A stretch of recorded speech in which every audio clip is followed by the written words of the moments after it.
What a joyful noise, isn't it? Have you ever seen the glee of a child popping bubble wrap with their little fingers, or maybe even dancing on it? It's pure joy. And it's not just bubble wrap, but bubble gum and soap bubbles as well. This is why bubble baths and blowing bubbles and chasing bubbles are so much fun, because bubbles, for me at least, are a symbol of joy. Joy can come from the simplest, most ordinary things, like bubbles, or spotting a beautiful bird, or seeing a baby smile. It's these daily, ordinary things, when we're mindful of them, that instruct us in joy. Joy springs from within us when we are aware of abundance, have a sense of life's beauty and goodness, and are grateful for life. But the thing about bubbles is that we like to pop them. It's almost an automatic reaction. We see a bubble and we pop it. But what happens to joy then? When someone tries to introduce a bit of sadness or reality into a situation, we say, "Don't burst my bubble." We're basically saying, "Don't kill my joy," as if joy were fleeting or fragile. William Blake, in our first reading that Christine shared, reminds us that joy and woe are woven fine. They're inseparable. Lebanese poet Khalil Gibran wrote, "The deeper that sorrow carves into your being, the more joy you can contain."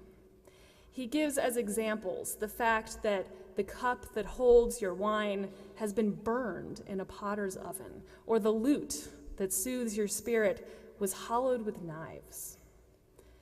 I know I find it hard in my life to see how that which has given me sorrow also gives me the capacity for joy. So it led me to ponder why I do the things that bring me joy, what really underlies them. Perhaps those of you who find great joy in greeting people on Sunday mornings or creating inclusive communities do so because you know the sorrow of being excluded or unwelcome. Perhaps those of you who find great joy in teaching our children's religious education classes and helping children's potential to blossom do so because you have the same, or because you didn't have the same nurture and encouragement as a child. That which brings us joy also contains sorrow. And that which brings us sorrow also gives us the capacity for joy or delight. Perhaps you've experienced the joy and the woe inherent in losing a loved one. When someone we love dies, there is a feeling of sorrow, grief, woe, but that feeling of woe is woven with the joy that that person brought to us in our lives, and our gratitude for their life and our connection with them. Memorial services are a ritual that helps us both to grieve the loss and to joyfully celebrate a life. I know I've often heard Blake's words at memorial services and have found great comfort and meaning in their reminder. One thing I know is that we human beings can hold great joy and seemingly unbearable sadness at the same time. We're paradoxical creatures like that. Many of the world's religions link joy and suffering in this way. It's a natural thing, and they're calling us to acknowledge the blessings in life amidst suffering. For joy is not the absence of suffering, but a recognition and an affirmation that there's an underlying goodness in life. The Psalms say to make a joyful noise unto the Lord, not just when we're happy. The first noble truth in Buddhism is the reality of suffering, the pervasive reality of suffering. But the fourth noble truth is the existence of a path leading to the cessation of suffering. When we see images of the enlightened Buddha, he's smiling and laughing, because joy is one of the 7 factors of enlightenment.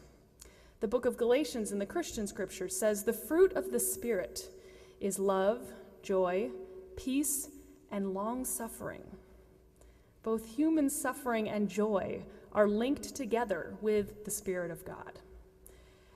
We humans have big hearts, and yet it can be really hard sometimes to feel joyful when life is bad. I would guess that at least some of you in this sanctuary have experienced loss recently, or came to church this morning feeling a little bit down or depressed, or maybe you aren't finding a lot of reasons to be happy. Things just aren't going right. I hope that you find this to be a big-hearted place, a place that allows you to bring your sorrow and for the person next to you to bring their joy, and for us to hold that together. Now, as I talk about joy, I'm not talking about happiness. Joy is something deeper. It's something of the spirit. You may not feel happy this morning, but within you there is joy. Joy doesn't depend on the presence of a bubble or a smiling baby or a beautiful bird to exist. It's something that rises up from within us. It's a quality of our spirits, which always exists and can be accessed. Under every grief and pine runs a joy with silken twine. But sometimes it takes a light shining on it at just the right angle for us to see that silken twine, to find the joy within. And it's this light that I hope that coming to worship and being a part of this community shines for you this morning. Joy is a religious experience. It's an individual experience, but it's also a relational experience. It connects us with the ground of our being and with others. Our second reading by UU minister Carl Scoville describes the great surmise, which is the term he uses for how he describes his faith. What is the heart of his faith? The great surmise is that a good intent or a purposeful goodness is at the heart of creation. The Upanishads, which are the Hindu scriptures, actually express a very similar idea. They say quite beautifully, "From joy springs all creation. By joy it is sustained. Towards joy it proceeds, and unto joy it returns." And therefore our purpose on this earth, in this life, is joy, deep, abiding, uncompromising, exploring and enjoying and sharing this underlying goodness. Joy is a religious experience, but it doesn't just come to us out of the blue. It's not something that happens to us, but it's something that we can choose. We choose it through mindfulness of this moment that we're inhabiting, through being kind to others, through opening our hearts, and through a practice of appreciation and gratitude. Gratitude has a way of connecting us with others because it demands or requires that we recognize our interconnections with others, and that joy and woe spring from the same source, and the great surmise that a good intent underlies all. When I think of joy, the musical piece that comes to mind is Beethoven's Ode to Joy, which is an adaptation of the 18th century German poet Friedrich von Schiller's poem about joy, in which he says that our common interactions harshly divide us, but all people become related under joy's tender wing. When we recognize and share the blessings of our lives, that helps us to build bridges with others and to live as part of this interconnected web that we're a part of. And it's this understanding of joy, the silken twine underlying all life, woven fine with woe, but always waiting inside us to be illuminated and enjoyed and shared, that has gotten me to this place, to this pulpit, to this point in my ministry. I'm talking about joy this morning because honestly, it's what has led me to ministry and what keeps me here. It's the basic stuff, the blessings of life, my life and our lives, that I love to explore and to delight in and to share. I am in awe of people's big hearts, our ability to hold both joy and sadness in them. And I'm honored to be with people as a minister through times of immense joy and great sadness, and to help them to hold both of these in a way that's life-giving. I said earlier that joy springs from gratitude, and that is certainly the case in my life. My joy in ministry comes from appreciation of growing up Unitarian Universalist, of the many blessings of my life, and the desire to create and to share these with others. My joy in ministry also comes from sorrow. It comes from sorrow I experienced as a young person, as many young people do, that I didn't always fit in. But I found that I fit in UU communities, and so my joy comes from creating a welcoming church for all people.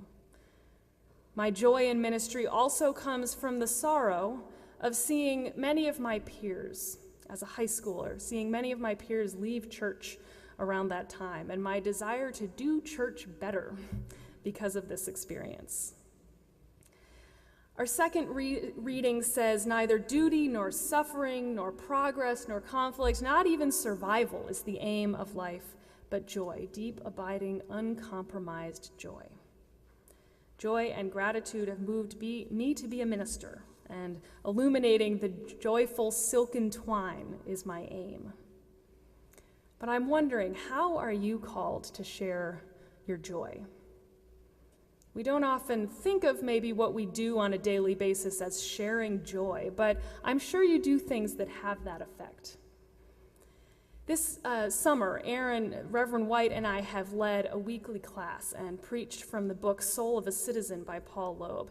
And we've talked about, as part of this, a variety of topics related to living with conviction as engaged citizens in the world. And I believe that joy is necessary in order to live this way, to be out in our communities, working with others to bring about change. I know for me, and perhaps some of you, the reason that I work for social change is because I am grateful for the joys of life, and I want to build a world where all souls share in that abundance. Joy moves me to work for beloved community, which I see as a vision of abundant justice. We live in a world that has a lot of sorrow, war and injustice and death and hate, and sometimes it can seem overwhelming. It's very heavy on our hearts, especially if we're working tirelessly to counter these forces. There can be moments of hope, but also a lot of discouragement. And so it's important, given the world that we live in, to make sure that we nourish our spirits and our joy. It helps when we can laugh, even in the most difficult situations. One of the stories that our summer book shares is about Desmond Tutu. And he's talking about his work for South African freedom, seeing his friends imprisoned and murdered, and then chairing the Truth and Reconciliation Commission. And in the middle of his story, he cracks a joke about South Africa, and he laughs, and then he continues with his story. If you've ever seen or heard Desmond Tutu laugh, if you haven't seen it, you need to. Who's seen him laugh? Yes, it's the most joyful and almost mischievous laugh. So why did he tell a silly joke in the middle of recounting a serious story? I think he's reminding us to keep laughing and to savor life in all its delight and its sorrow. He is somebody who I think really shares his joy freely. Perhaps you share your joy through service in a variety of ways, to your family, to this church, to your community. However you share it, you are making the world a better place. The poet David White wrote, "Inside everyone is a great shout of joy waiting to be born." Indeed, it is something that dwells within us, waiting to be recognized and accessed, enjoyed, and shared with others. It's a deep, abiding joy which demands of us that we share it. But remember that joy isn't all about happiness. Sorrow is the flip side. Joy and woe are never far apart. I'm reminded of this, especially this Sunday, as my ministry with this congregation is nearing its end. Next Sunday is my last Sunday with you. And there is certainly a sorrow in leaving, for me, and as many of you have told me, for you as well. It's amazing how we've built bonds during such a short time as this summer. And yet, amidst the sorrow of leaving, I'm filled with joy and gratitude for this wonderful summer with you. You've welcomed me as your minister, and I've enjoyed getting to know you on Sundays and throughout the week at the book studies and summer lunches and in meetings with you. And I also find joy in what lays ahead for this congregation, for this incredible congregation. On August 18th, your senior minister, Daniel Cantor, will return with the experiences and stories of his sabbatical. You are entering a theme year focused on the creative spirit, which will surely include many expressions of joy. You have a growing presence in Dallas as a force for justice and interfaith collaboration, and every Sunday you will continue to gather here for worship. These are reasons for joy. Joy and woe are woven fine. It is right. It should be so. And when this we rightly know, through the world we safely go. May you find safety and inspiration in knowing that there is a silken twine of joy woven in the fabric of life. Follow it, and may it lead you to lives and relationships of great joy. Amen.